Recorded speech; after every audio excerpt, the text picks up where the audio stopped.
বিমান বন্দর। আর এই নিচের পোর্শনে আমাদের কি আছে, ভারত মহাসাগর, ইন্ডিয়ান ওশান। এই কেন কোথায় মনে হলো কি, ভারত সাগর। ঠিক আছে,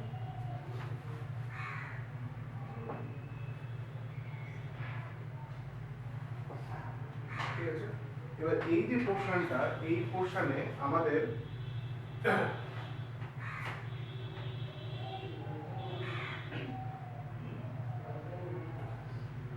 আচ্ছা, আমাদের সাথে পাকিস্তানের কবে কবে যুদ্ধ হয়েছিল কেউ বলতে পারবে? কত সালটা যুদ্ধ হয়েছিল? একটা হয়েছিল 48-49 বারামুল্লাতে, কাশ্মীরে। 2 নম্বর হয়েছিল 65-এ, 1965 লাল বাহাদুর শাস্ত্রীর সময়। তারপর একটা হয়েছিল বাংলাদেশ যখন তৈরি করি পাকিস্তান থেকে 1971-এ। তারপরে হয়েছিল 98-99, এটা কার্গিল ওয়ার, যেটা টাইগার হিল ক্যাপচার করেনি। এই 4টে যুদ্ধ হয়েছিল। এবার একদম যে প্রথম যুদ্ধটা যেটা হয়েছিল আমাদের 1948-49-এ বারামুল্লার যে সেকশনটাতে, বারামুল্লা কোন পোর্শনটা, এই পোর্শন, উপরে পোর্শনটা এখানে কাশ্মীরে আছে, কদিন আগে অ্যাটাক হয়েছিল। এই পোর্শনে যখন ঢোকে ওরা, কারণ এই যে যখন আমাদের দেশ স্বাধীন হয় তখন দেশের মধ্যে অনেকগুলো রাজরাজওয়াড়া ছিল, যাকে বলা হয় প্রিন্সলি স্টেট। যে যখন আমাদের এখানে স্বাধীন হয় তখন লর্ড মাউন্টব্যাটেন 3টে অপশন দিয়েছিল তাদেরকে, হয় ইন্ডিয়ায় থাকো, নাহলে পাকিস্তানে যাও, আর না হলে তুমি ইন্ডিপেন্ডেন্ট থাকতে পারো, তুমি স্বাধীন থাকতে পারো। এবার সেই সময়কার রেসপেক্টে কি হলো, এই যে বারামুল্লা যে পোর্শনটাতে, এই বারামুল্লা পোর্শনটাতে ওই পোর্শনে যে পাকিস্তানি আর্মি তারা ঢুকে গেছিল।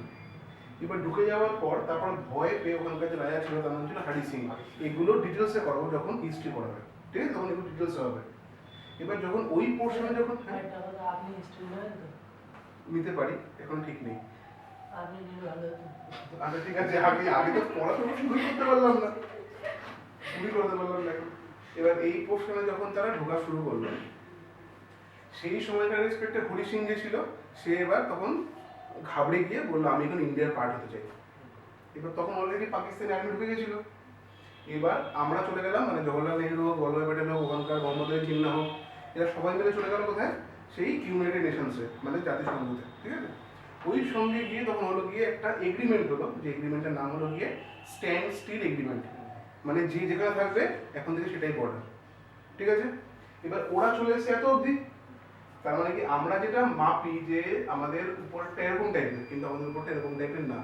আমাদের যে অরিজিনাল ম্যাপ যদি আমরা পলিটিক্যালি মাপি, তাহলে আমরা এইটুকু অবধি যেতে পারি, ঠিক আছে। আর এই যে লাইনটা, যেটা বর্ডার তৈরি হয়েছিল, ঠিক আছে, দেখতে পাচ্ছিস তো দাদা, এই যে লাইনটা তৈরি হচ্ছিল, এই লাইনটার নাম হলো গিয়ে লাইন অফ কন্ট্রোল, যেটা নিয়ে তোরা এত সিনেমা দেখি, বর্ডার মুভি, হ্যান ত্যান, এইসব সিনেমা যে এলওসি বলে, এলওসি, ওই এলওসি হলো গিয়ে ওই লাইনটা, যে লাইনটা অবধি ওরা এসেছিল, যেখানে আমরা দুই পক্ষ মিলে একটা জায়গায় দাঁড় করালাম, যে এইখান থেকে এখন বর্ডার শুরু হলো, ঠিক আছে।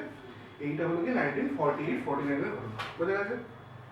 ঠিক তার পরবর্তীকালে 1962-তে যখন চায়না আমাদের উপর অ্যাটাক করলো, কি জন্য অ্যাটাক করেছিল, কারণ হলো কি ওখানকার যারা পোর্শন ছিল, এই উপরে যে পোর্শনটা, এই পোর্শনটা হলো কি তিবেত, ঠিক আছে, যেটা প্রথম থেকেই একটা রাজার আন্ডারে ছিল, যার ফ্যামিলির নাম হলো কি নামগল ফ্যামিলি, ঠিক আছে।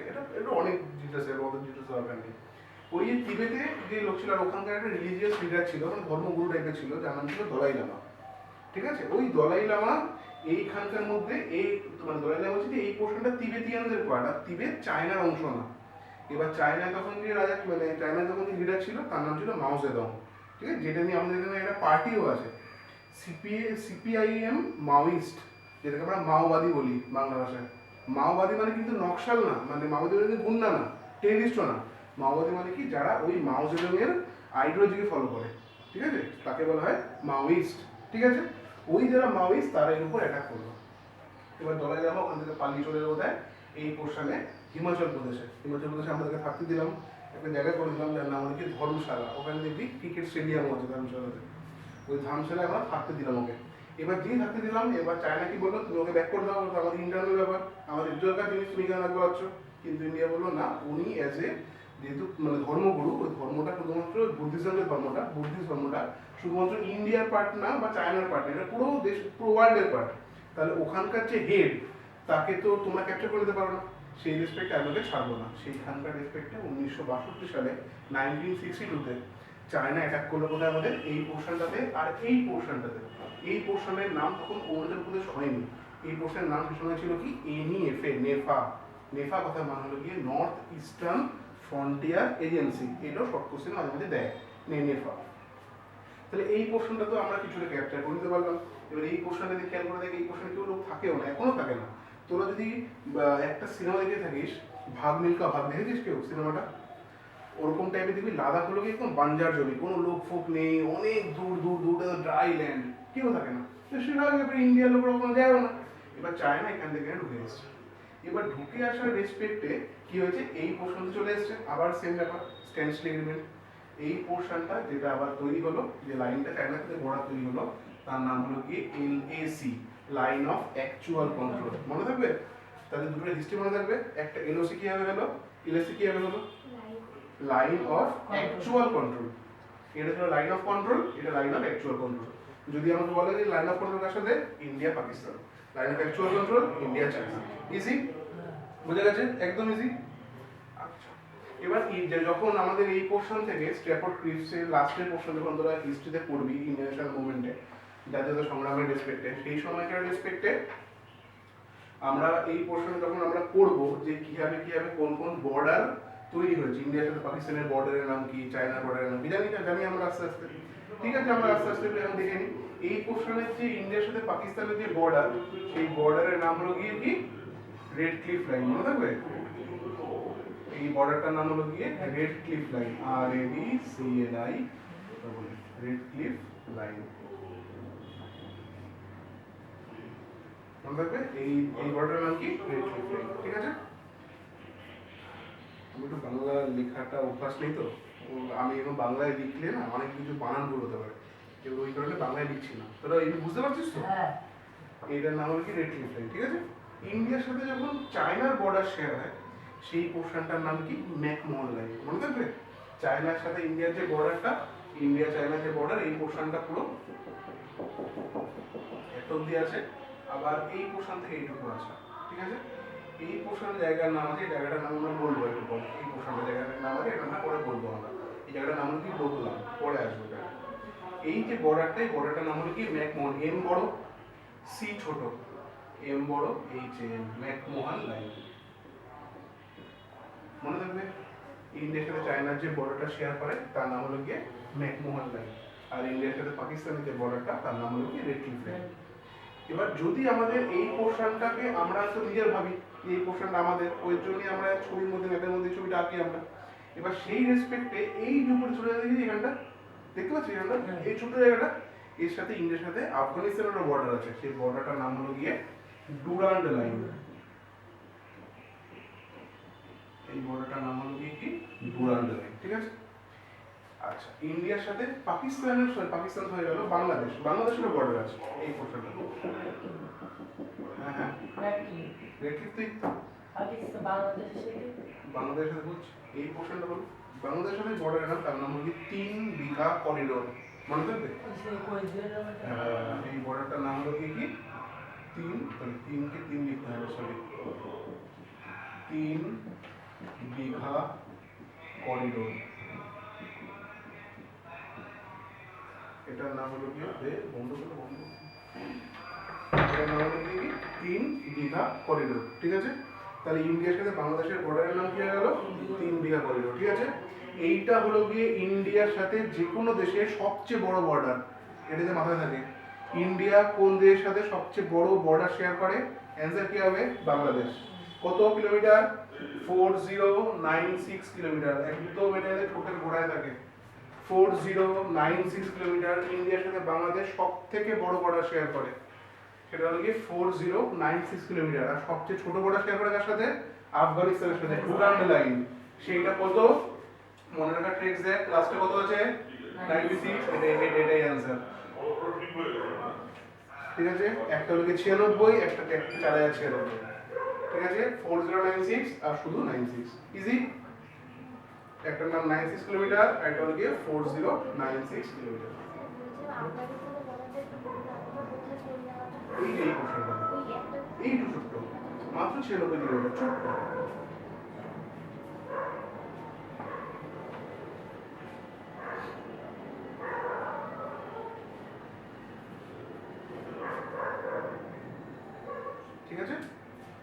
এবার এই যে পোর্শনটা আছে ইন্ডিয়ার সাথে শ্রীলঙ্কা, ইন্ডিয়ার সাথে শ্রীলঙ্কার মধ্যে কোনো রকম বর্ডার নেই, মাঝখানে একটা জলের ধারা আছে, ওয়াটার একটা ডিসপেন্সার আছে, যে জলের ধারাটা দুটো ভাগে ভাগ করা।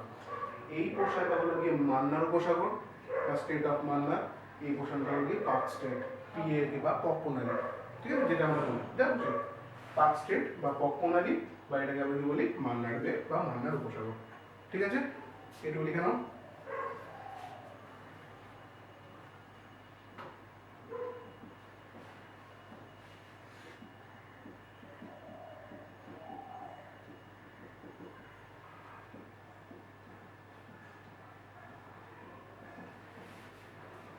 মান্নার বে আর পাক স্টেট, পিএলকে, পাক স্টেট বা পক্কনালি। একটু চেষ্টা করবি যে এই জিনিসগুলোকে না ইংলিশেই মনে রাখা, তাহলে কি হবে বলতো, তোদের পড়াটা ইংলিশের মধ্যে হবে, হ্যাঁ এখন হয়তো একটু কঠিন লাগবে, কিন্তু একটু অভ্যাস হয়ে গেলে কি বলতো এই জিনিসটাই। রিফ্লেকশন আসছে লাইটের?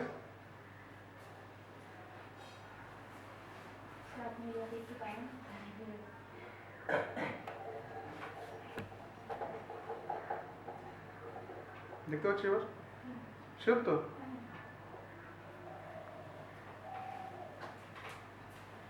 সো এটা মান্নার হবে, ডবল এ নিয়ে মান্নার, ডবল মান্নার বে, আর এটা হলো গিয়ে পাক স্টেট, ইজি। আচ্ছা, আমাদের পাকিস্তানের ক্যাপিটাল কি হবে? ইসলামাবাদ, ভেরি গুড, এই তো ইসলামাবাদ। নেপালের ক্যাপিটাল? কাঠমান্ডু, খুব সুন্দর, কাঠমান্ডু। ভুটানের ক্যাপিটাল? থিম্পু। বাংলাদেশের ক্যাপিটাল? খেলা। শ্রীলঙ্কার ক্যাপিটাল? শ্রীলঙ্কার তিরুবনন্তপুরম। ওই ওটা আমাদের পার্ট। আমাদের পিউপি গুরু তারাগালা না, কুচবি, কুচবি একটা কোন ক্রিকেটারের নাম বলে দিলাম হয়ে গেল। ভুল জানিস। শ্রীলঙ্কার ক্যাপিটালের নাম কি? শ্রী জয়বর্ধনপুরা কুট্টে, মনে থাকবে? কঠিন নাম, কিছু করার নেই বাবা, পড়তে তো হবেই। শ্রী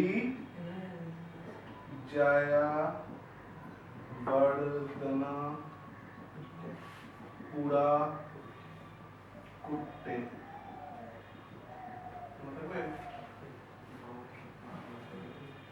ঠিক এই শ্রীলঙ্কার ক্যাপিটাল চেঞ্জ হয়েছে, আগে আগে শ্রীলঙ্কার ক্যাপিটাল ছিল কলম্বো, ঠিক আছে, কলম্বোর পাশেই কিছু, আমরা এখন পরবর্তীকালে টুইন সিটি পড়বো। টুইন সিটি মানে কি, মাঝখানে নদী, দুপুরে দুটো সিটি, যেমন কলকাতা হাওড়া, ঠিক আছে, টুইন সিটি, ওরকম টাইপের সিটি আছে কলম্বো নিগম্বো।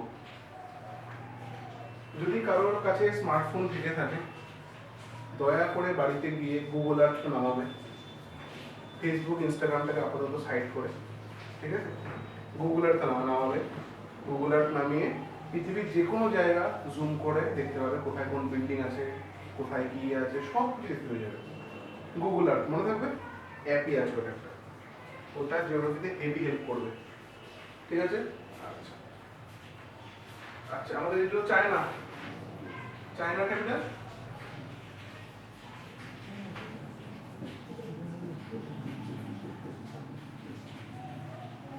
বেইজিং।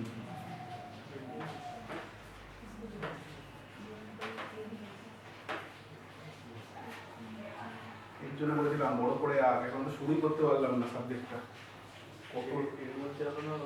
অনেক পার্ট, অনেক পার্ট। আমি আজকে তোদের ক্লাস করাবো 4টে অবধি, মানে এখনো 2 ঘন্টারও পর, এখনো 2 ঘন্টাও আছে। আমি তো এখানে কম ক্লাস করাই, যদি আমাদের নিউটনে যাস পাগল হয়ে যাবে, 8 ঘন্টার ক্লাস হয়, 8 ঘন্টা। সকাল 12টায় স্টার্ট হয়, মাঝখানে 1 ঘন্টা, 8 ঘন্টার ব্রেক, রাত 8টা অবধি চলে ক্লাস, 8 ঘন্টার ক্লাস হয়, বড় বড় ক্লাস, লং লং ক্লাস। পাগল হয়ে যাবি ওখানে গেলে। দেখ এখানে আপাতত সুন্দর করে কর, এখানে টাইম দেবো, অনেক টাইম দেবো, কর আসলে, ঠিক আছে। এবার এইমাত্র কি বললাম যে এই পোর্শনটা নেপাল, ভুটান আর ইন্ডিয়া, ঠিক, এই দুটোর মাঝখানে একটা 3 কোণা পয়েন্ট, এই পয়েন্টটার নাম কি? ডোকলাম। এই ডোকলামটা মিলিটারির জন্য প্রচন্ড ইম্পর্টেন্ট, কারণ এই পোর্শনটা যদি চায়না একটা এয়ার স্ট্রিপ বানাতে গেছিল, মানে এখান থেকে ফাইটার প্লেনগুলো উঠবে, যদি ওড়ে, আমাদের এই পোর্শনটা যেটা আছে শিলিগুড়ি করিডোর, এখানে বলে আমাদের শিলিগুড়ি করিডোর, এই পোর্শনটা যদি কম্প্রোমাইজ হয়ে যায়, এই পর্যন্ত চায়না নিয়ে নেয়, পুরো নর্থ ইস্ট পোর্শনটা ইন্ডিয়া থেকে বেরিয়ে চলে যাবে। ওর জন্য এই পোর্শনে সবসময় মিলিটারি থাকে, অলওয়েজ। এর জন্য তোমরা কখনো যদি যাস এই পোর্শনে ঘুরতে হোক, কোনো কাজে হোক, সেগুলো কিন্তু প্রচুর ট্রাক দাঁড়িয়ে রয়েছে, ইচ অ্যান্ড এভরি ট্রাককে মনিটর করা হয়। ঠিক আছে, ডোকলাম ক্রাইসিস নিয়ে বড় সেকশন আছে, পরবর্তীকালে ইন্টারভিউ সেখানে করাবো যখন তখন দেখতে পাবো।